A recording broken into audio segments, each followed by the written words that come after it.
집값은 저는 무조건 내린다고 봅니다. 끝물이란 거죠. 완전 끝물이 되는 거예요. 그걸 왜 말씀드리냐면 제가 실제로 컨설팅한 사례인데 고시원에서 사는 아빠가 하나 있어요. 삼성동에 아파트에 투자를 했어요. 올인한 거예요. 그분 말은 딱 가장 중요한 것은 이제 우리가 제일 먼저 이제 팩트 체크를 딱 하고 간단하게 넘어갈 건 공급 정책 부분. 네네. 이렇게 사실 우리가 다들 이제 공급 정책과 뭐와 다 어우러져서 제일 궁금한 건 그 질문일 것 같아요. 다 공약 우리가 읽어봤자 뭐 이렇게 알겠어요. 속뜻을. 그리고 또 어차피 또 다 뭐 법으로 통과해야 되는 것도 많고 그래서 결국은 이제 그냥 정말 국민들 입장에서 봤을 때는 이거 내가 사야 돼. 지금 사야 돼, 팔아야 돼. 그 제일 궁금하지 않아? 제일 어때요? 혼돈스럽죠. 맞아요. 사야 돼, 팔아야 돼. 어떻게 해야 이게 될까요? 진짜 안정이 될지 그렇죠. 다시 오를지 막 불안하시죠. 막 오를까 떨어질까 사야 돼, 팔아야 돼. 이거 네. 제일 고민이잖아요, 항상. 그거는 이제 제가 다른 외적 변수로 말씀드리면 네. 일단 주택 구입 부담 지수라는 게 있어요. 예, 예. 근데 중위 가구 소득이 중위 주택 가격에 집을 샀을 때 네. 부담하는 어떤 비율을 얘기하는데 그게 이제 0에서 200까지 일단 한도를 보고 있고 200이면 자기 총 소득의 반을 원리금 상환에 투입을 하는 거예요. 그럼 사실 그러면 생활이 거의 유지가 힘들거든요. 그래서 네, 전 세계적으로 그것에 이제 DSR 개념과 좀 연관돼요. 솔직히. 네.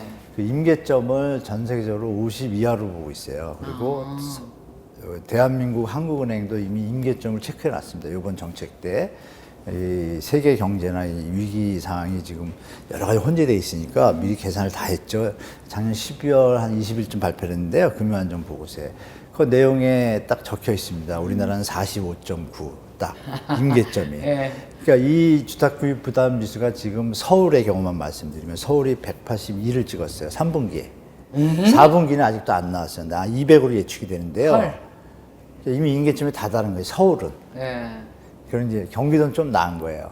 왜냐하면 서울에 대비해서 거리가 있으니까 그 지대 거리 수준의 비용을 제거하면 조금 낮잖아요. 근데 그거보다 조금 낮은데 요즘 한쪽 뭐 수원 영통이라든지 광교라든지 이런 데가 좀 많이 올랐잖아요. 거기는 또 막 130, 140을 가요. 그래서 그쪽은 너무 올랐고 네. 그 외곽은 좀 낮은데 그 수치가 임계점이 왔다는 걸 이미 다 알죠. 은행이나 정책 당국자들은 다 알고 있고 피케티 지수라는 게 또 있잖아요. 아시겠지만 그 지수가 쉽게 말해서 6이나 7일 때, 8일 때, 네. 또 표시를 6을 600%로 하기도 하고 700%로 하기도 하는데 그 수치가 6, 7일 때 일본하고 미국이 주택 버블이 터진 거예요. 그리고 스페인도 8일 때 터졌어요. 근데 대한민국이 작년에 그게 11.4를 찍었습니다. 그걸 넘어섰는데 완전 넘어섰죠. 근데 우리는 아직은 뉴스에 안 나오죠. 우리 안 터진 거죠. 아직 버블. 안 터지고 지금 열심히 막으려고 지금 한국은행과 작년 한국은행 금융안정 보고서하고 올해 3월에 또 이제 회의한 회의록이 있어요. 네. 내용을 보면 그 내용이 다 들어가 있어요. 그러니까 저 같은 사람은 보면 아 이거 진짜 이 주택가격 안정을 필히해야 된다는 걸 알죠. 더 이상 갔다가는 우리가 겪었던 IMF 때 그런 모습, 일본의 모습, 미국의 모습이 어쩌면 연상될 수도 있는데 다행인 것은 노무현 정부 때 기억나시겠지만 LTV, DTI를 네. 적용을 했어요. 그 덕분에 우리가 글로벌 금융위 때 집값이 버텼습니다. 왜? 원리금을 상환할 수 있는 능력선에서 했기 때문에. 그래서 그거를 지금도 하는 거예요. 왜? 그걸 막기 위해 선제적으로. 그래서 근데 금리를- 그거를 뭐 이제 언론에서 뭐 풀어야 된다. 그건 다주택자분들이나 투기하시는 분들의 어떤 바람이지 국가 정책을 이끄는 입장에서 위험하거든요, 지금. 그래서 함부로 하기 힘들죠. 그럼 만약에 금리가 조금이라도 오르면 어떻게 돼요? 이미 벌써 지금 잠 못 자는 세대들이 많은데요. 강남에 가시면 그 연끌을 비슷하게 모방한 50대 분들 있잖아요. 무리하게 갭 투자하신 분들. 그렇죠, 있죠. 그분들이 물건을 내놓은 지 두세 달 돼도 지금 안 팔리고 있잖아요. 지금 서울 아파트 거래량 지금 그림을 보시면 네. 어마어마하잖아요. 연끌할 때가 보시면 언제? 작년 6, 7월인데요. 네. 재작년이죠. 한 달에 서울의 아파트가 15,000개가 거래가 됐어요. 한 달에. 한 달에 15,000개. 네. 그리고 그 다음 달이 11,000개가 됐어요. 흐름을 이제 그림을 보시면 점점 갑자기 꺾이기 시작하더니 와. 지금이 이제 중요합니다. 작년 9월부터 꺾이기 시작해서 최고치에 비하면 10%도 안 되네. 그죠? 거래량이 지금? 작년 9월부터 꺾이기 시작해서 3천, 2천, 2천 하다가 11월부터 1,000대로 내려왔어요. 이게 뭘 의미해요? 이렇게 거래량이 여기서 줄었다는 거? 1,000대라는 의미는 일단 적어졌구나를 느끼시잖아요. 네. 적어졌구나. 왜 거래량이 적구나. 거래를 많이 안 하구나. 여기까지만 일단 이게 첫 번째 요인이고 중요한 건 그러면 물건이 없을 수도 있잖아요. 왜 안 팔까? 아파트에 매물이 없을 수도 없잖아요. 그쵸. 그래서 간혹 언론에서 보시면 아파트 매물 시가 말라 뭐 이런 기사 예전에 있었잖아요. 그럼 우리는 그 매물 현황을 봐야 되죠. 두 개를 같이 봐야 정확한 합리적인 판단이 되죠. 그렇죠. 매물이 현재 서울이 49,500 개입니다. 아파트 매물이. 그런데 한 달에 거래가 1,000개밖에 안 돼요. 그럼 나머지 49,000개는 뭘 하고 있는 걸까요? 그러니까 물건을 안 내놓은 게 아니고 내놨는데 안 내놔 팔린 있죠. 거예요. 아이, 그럼요. 뉴스에 안 나오죠. 문재인 정부에서 이제 이 저금리 유동성으로 인해서 코로나까지 겹치면서 뭐 계속 그러니까 트라우마가 생겼잖아요. 이게 조금만 해도 맞는 것 같은 거예요. 근데 팩트를 들어보면 완전히 바뀌었거든요. 시장이 작년 9월부터. 그 이유는 작년 9월에 농협에서 전세 대출만 금지했는데 갑자기 시장이 충격을 먹어요. 그리고 결정적으로 하느니 갑자기 막 소리 없이 8월, 10월, 11월 세 번을 갖다 금리를 빡 올려요. 그렇죠. 그러니까 일반 시청자나 일반 이제 생업에 바쁘신 분들은 대출 받아서 가려고 하다가 이자가 너무 비싼 거예요. 자기 소득에 비하니까. 그렇죠. 머뭇거리게 되죠. 그렇죠. 그러니까 호가를 부르는 게 안 팔리기 시작하는 거죠. 오케이. 이게 작년 9월부터 시작돼서 지금 점점 심하게 내려오고 있고 그 와중에 윤석열이 당선이 되고 나니까 잠시 네. 지금 들썩이잖아요. 네. 들썩이는데 이거를 극복할 수 있는 요인들은 뭐예요? 집값이 싸야지 사죠, 사람이. 그렇죠. 부담이 늘어나는데 당연히. 네, 네. 우리가 자본 환원율이라고 있잖아요. 1억을 투자했을 때 10%의 이익이 보장이 돼야 이거 유지가 된다고 하면 맞아요. 10%가 안 되면 안 사잖아요. 안 사죠. 집도 마찬가지예요. 그럼 집은 추가적인 게 하나 있죠. 자본 시세 차익. 그러면 이제 다주택자 입장에서 임대를 놔서 전세 보증금을 받아서 활용을 하던 월 임대를 받던 그 수익률이 맞아야 되잖아요. 그렇죠. 지금 강남하고 강동, 강북 지역의 그 수익률이 1.7%에서 0.7% 사이입니다. 수익률이. 그러면 지금 금리가 오르는 시기에 그 돈을 묶어두는 건 바보잖아요. 그렇죠. 팔고 싶죠. 팔고 그러니까 싶죠. 매물이 늘어났죠. 근데 안 팔리죠. 왜? 살 사람들이 부담이 되니까. 아까 말씀드린 부담수가 높아요. 소득이 는 것도 아니에요. 근데 집값만 뛰었어. 그렇죠. 갭이 생겼죠. 갭이 그러면 생겼죠. 우리가 자연스러운 우리 수요 공급의 법칙, 초등학교, 중학교 때 배우잖아요. 수요가 없어요. 공급은 신축 입지 물량은 없지만 분양이나 재고 물량이 많아요. 그렇죠. 5만 개나 있어요. 뭐 서울의 아파트 적정 물량이 4만 개인데 2만 개에서 폭등이 될 거라고 그랬잖아요. 그렇죠. 폭등 안 하잖아요, 지금. 작년에 얼마나 난리 폈어요. 안 하잖아요. 팩트로 얘기하죠. 그러니까 물건은 많고 살 사람은 적으니 당연히 가격이 내려가겠죠. 그러면 이 앞으로 추세도 더 그런 추세로 가. 미국 금리가 3월 17일 날 발표를 했잖아요. 네. 0.5. 근데 파월 장관이 매파잖아요. 긴축 위주로 가겠다 그러고 양적 완화도 금리도 큰 스텝, 빅 스텝이라는 표현을 썼어요. 17일 날 네. 올리면서 0.2 올리면서 다음에는 빅 스텝으로 가겠다. 0.5예요. 한 방에. 어허. 그러면 그 짧은 시간에 0.75로 올린 거예요. 그리고서 표현을 뭘 했냐면 여러분들이 아시는 적정금리. 그러니까 미국 뭐 연방에서는 이렇게 표현하죠. 중립금리라 그래요. 정상적인.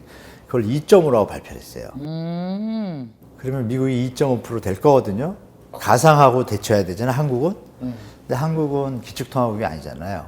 그렇죠. 그러면 한국과 미국의 원래 갭 레이트라 그래서 갭 레이트 하면 좀 아시는 분도 계시지만 어려우실 것 같은 게 쉽게 말하면 노동자가 있어요.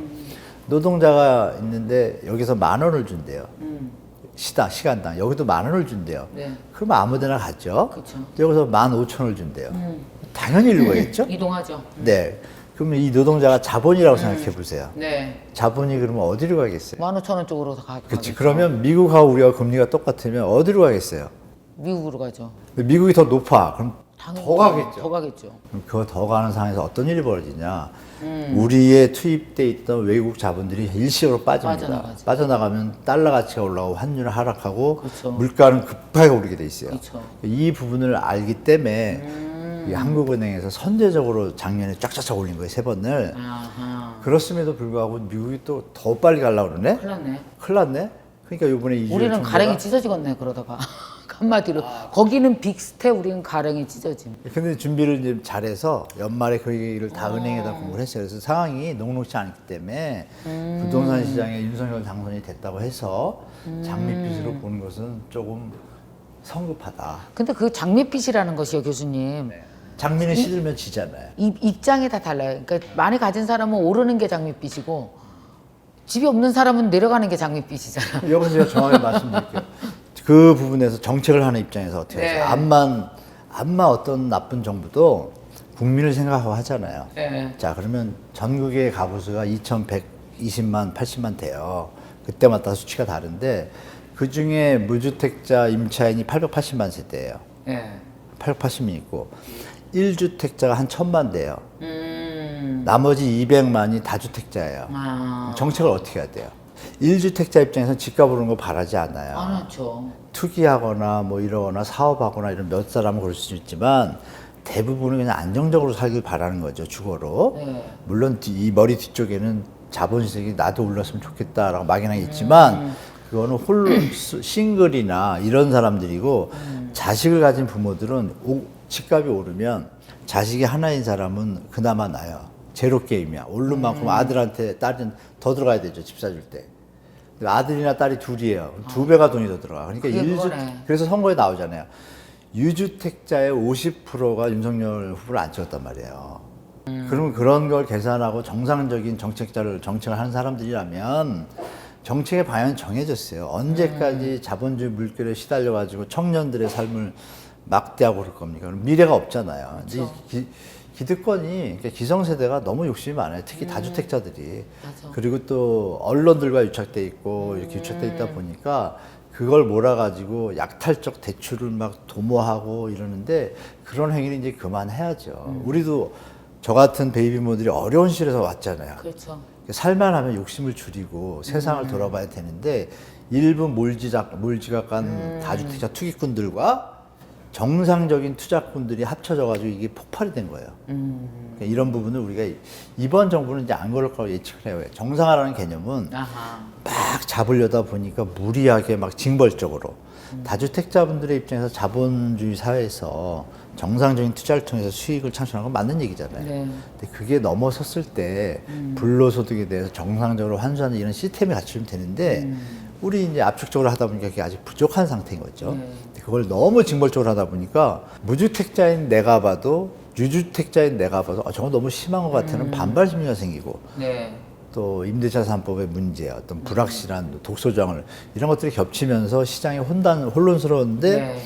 윤석열 후보가 당선이 딱 됐으니까 다주택자분들은 와 정책을 밀어주겠구나. 사실입니다. 밀어주는 방향으로 그 스텝들이 있는 건 제가 알고 있어요.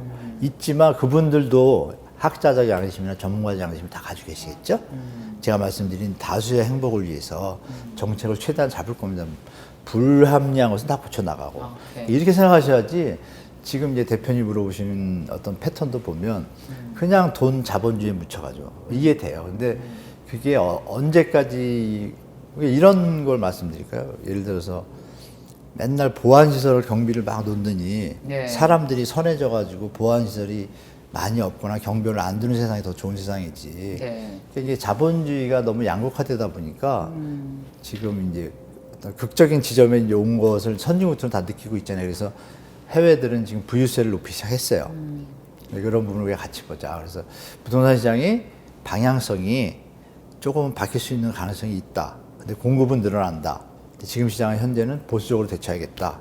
이게 제가 볼 때는 보수적으로 대처하시고 좀 더 시장을 본 다음에 가을, 겨울에 대처하셔야 돼요. 무주택자들은 특히 지금은 비싼 값이에요. 비싸다. 네, 너무 비싸고 자기 생활, 제가 주위에 보면은 뭐 우리 저 대표님 질문보다 제 얘기가 길어서 죄송해요 한데 주위에 보면 지금 살 여력 있는 사람이 별로 없어요. 이런 걸 보시면 되죠. 서울에 400만 원 이하 소득, 네. 서울 주민의 급여 생활자의 80%가 400만 원 이하예요. 네. 그건 뭐 서울연구원에 나오거든요. 그럼 400만 원 곱하기 계산하면 답 나오잖아요. 그쵸. 도저히 못 삽니다. 못 사죠. 대출만이 살 수가 있습니다. 네. 근데 대출은 말씀드린 대로 해외 글로벌 공조 시스템이 돼서 그 국제 IFRS라고 국제 회계 기준이 성립이 됐어요. 그래서 그걸 함부로 옛날처럼 이렇게 독재자가 하거나 이런 시대가 끝났어요. 우리 마음대로 금리를 막 할 수 많이 없죠. 못해요. 유동성은 좀 있지만 그 폭을 함부로 할 수 없습니다. 결국 이제 미국의 금리가 올라가는 거에 우리도 선제적으로 대응을 했었고 네. 앞으로도 거기에 대해서 계속 신경을 써야 될 것 같고 말씀하신 것처럼 진짜 왜 무주택자가 있고 1주택자가 있고 다주택자가 있다 그러면 그렇죠. 결국은 뭐 다주택자를 효과적으로 세금을 걷고 이거를 뭐 적절히 또 해야 될 거 아니에요 규제. 그러면 또 그 밑에는 진짜 1주택자와 무주택자를 위한 정책들이 탄탄해야 이게 운영이 될 거 아니에요, 그죠? 말씀 정확히 보셨는데요. 다주택자분들의 순기능도 있습니다. 뭐냐면 임차주택을 등록 임대 사업자를 했을 경우에는 연 상한선을 5%예요. 네. 임대료 상한선. 이건 안정적인 걸 유지하잖아요. 순기능이 분명히 있어요. 그쵸. 그러나 이제 일시적으로 갭 투자를 하는 등록도 안 하고 이런 분들이 그럼 계산해 보면 한 100만 정도 돼요. 결론적으로 100만 가구가 투자용으로 들어가 있는 거죠. 네. 근데 거기서 50%는 정상적인 투자라고 보고 제가 볼 때는 자본이 많아서 하는 거고 우리가 들었던 영끌이나 막 붐이 일어났을 때는 투기적 욕심이죠. 그 세대가 있을 거 아니에요. 그러면 여기서 이제 두 개가 혼재되잖아요. 그러니까 여기 투자적으로 하신 분들은 금융위기나 이런 게 와서 별 문제가 없습니다. 왜? 자산에 맞춰서 있고 한 거고 나머지 반이 문제인 거죠. 그러니까 주식시장에서 우리가 주식에서 손해 본다고 구제해주지 않잖아요. 근데 부동산은 유독 구제해주려고 그랬죠. 뭐 터지면. 이게 뭐냐면 김미경 TV에서 적절한 표현인지 모르지만 이 기득권의 시스템이 연결된 거예요. 주식시장도 투명한데 왜 부동산은 돈의 가치가 더 큰데 더 투명해야 되잖아요. 그래서 작년에 감독총 얘기가 많이 나왔고 그러니까 이런 부분이 같이 어우러져 돼서 제가 볼 때는 예전과 시장이 다른 게 뭐냐면 공급 물량이 250만 호가요. 작은 양이 아니거든요. 네. 첫째, 노태우 정부 때 기억나실 거예요. 우리 저 젊은 분들 잘 모실 텐데. 저는 너무 대표님이나 기억나죠. 저나 아시죠? 분당 막 엄청나게 칠 때. 89년도에 맞아요. 200만 호. 네, 200만 원. 어마어마했어 200만 원 그때. 중에 다 전국으로 나누는데 서울 수도권에 80만 원이었어요. 80만 원면은 서울 수도권 인구가 그 당시에 35만에서 50만 1년마다 늘 때예요. 그 10년이면 500만이 늘었잖아요. 그쵸. 그런데도 주택가격이 안정이 됐어요. 그만큼 유동 물량이 늘어났으니까. 그런데 지금 요번에도 250만 원이잖아요. 근데 요번에는 150만 원이에요. 서울 수도권에. 노태우 때 2배예요. 엄청나네요. 그때 10년 안정됐잖아요. 네. 2배 물량이 나오는 거에 대해서 그래서 이 시청자분들이 정확하게 판단하시게 2배 물량이 나와? 와 너무 많구나를 아셔야 되고 그래서 이제 전문가분들끼리 사석에서 앉으면 지금 상황과 달리 작년 얘기예요. 네. 2023년에 꺾이지 똑같은 얘기예요. 근데 방송에 나가서 다른 얘기들 하시지. 2020 몇 년이요? 그쯤? 3년은 2023 무조건 꺾이지 100%. 근데 23년이 얼마 안 남았잖아요.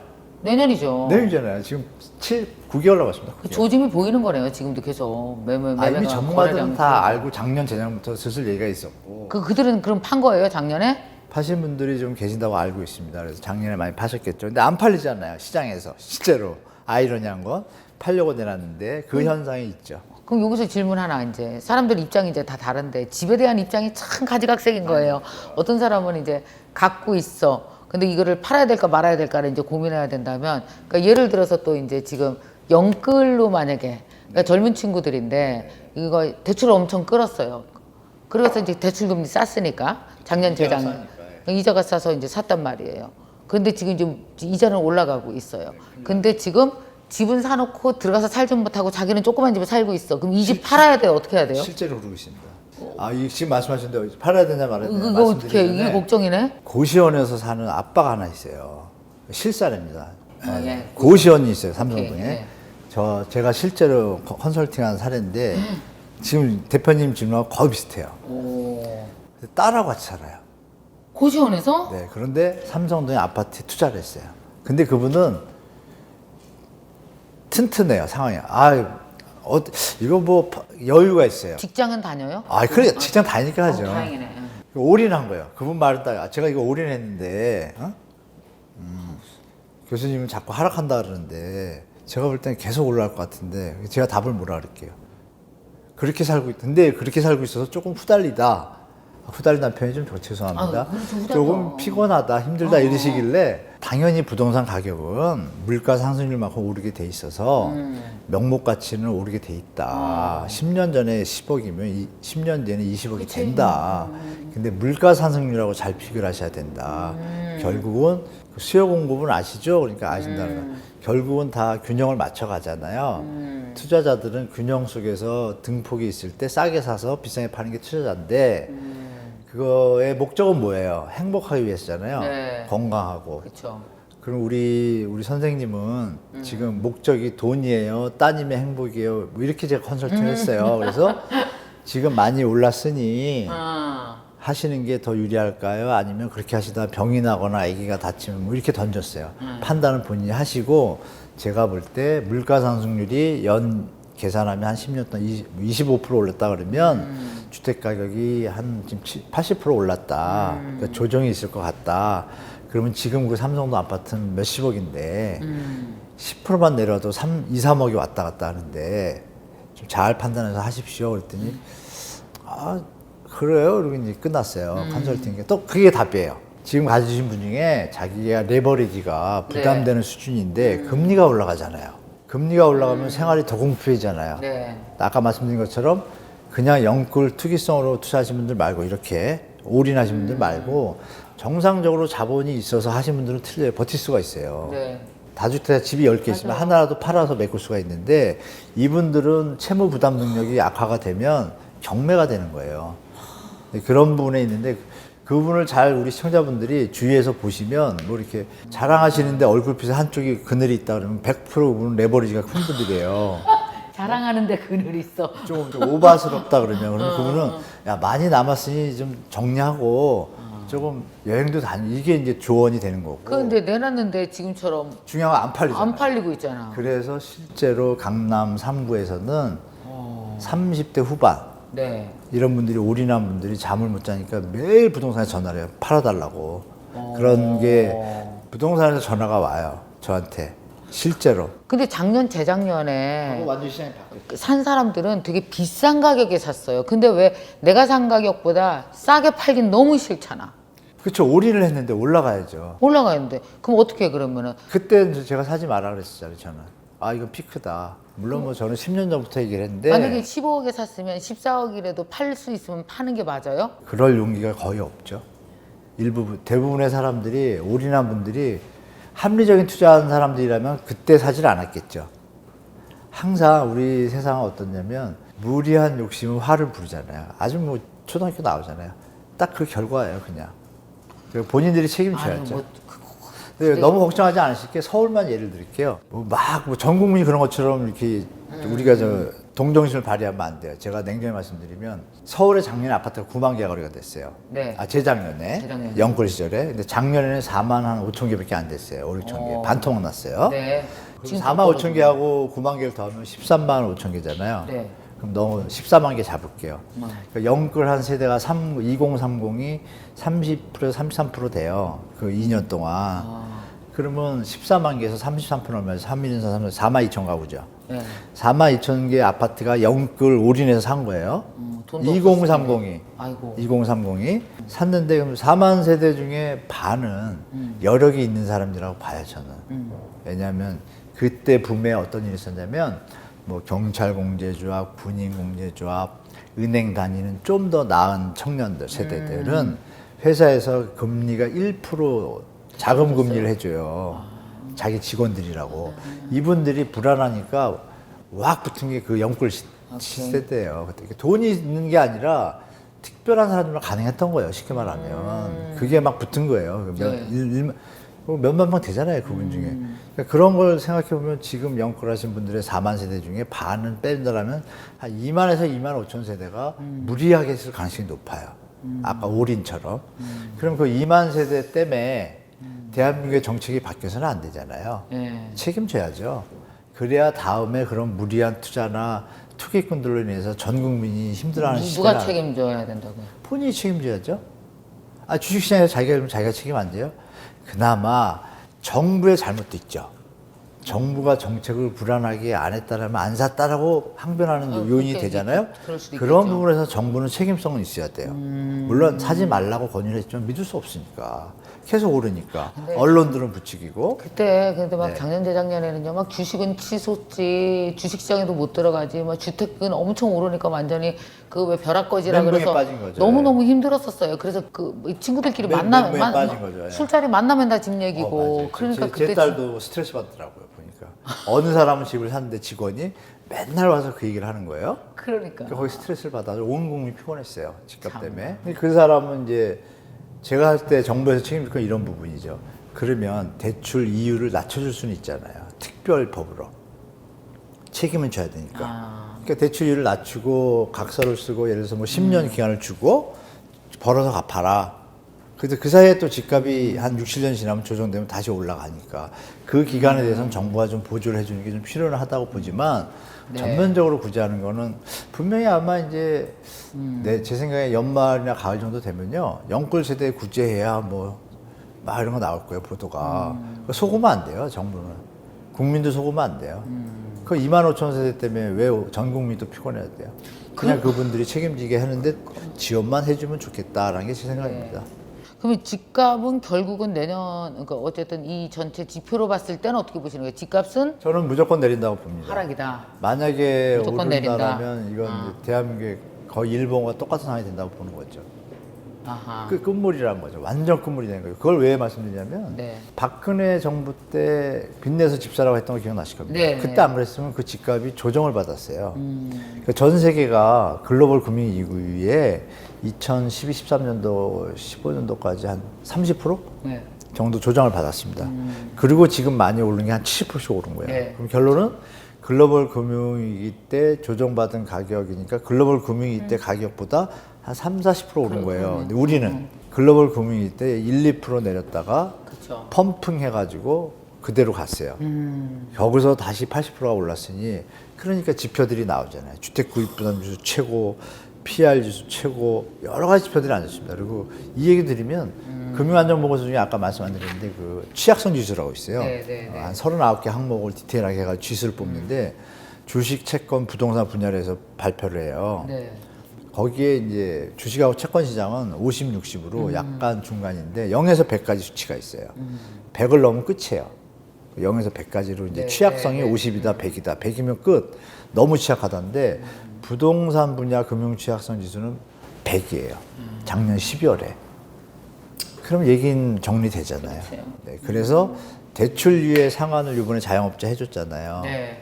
그거에 대해서 보고서에 상세히 돼 있어요. 그래서 제가 방송에서 이번에 발표했는데 대출유예 상한했잖아요, 6개월. 작년 12월부터 저는 얘기를 했죠. 대출유예 상한이 이미 나와 있다. 상태가 안 좋다. 그러면 유동성이 줄 수밖에 없다. 보수적으로 대처하시라고 이제 얘기를 드린 거죠. 그래서 이런 걸 같이 보셔야 된다, 시장을. 네. 자 그럼 두 번째 이제 그래서 제가 너무 어두운 얘기가 있는데요. 아니에요. 네. 이렇게 내려가야 또 다음에 기회가 생기죠. 아 그럼요. 또 꼭 어둡지는 않아요. 왜냐면 아이고, 집이 없는 사람들은 또 기회가 되잖아요. 지금 엄두도 못 냈던 그렇죠. 사람들은 열심히 일하는 분들은 기회가 이제 오는 거죠. 네.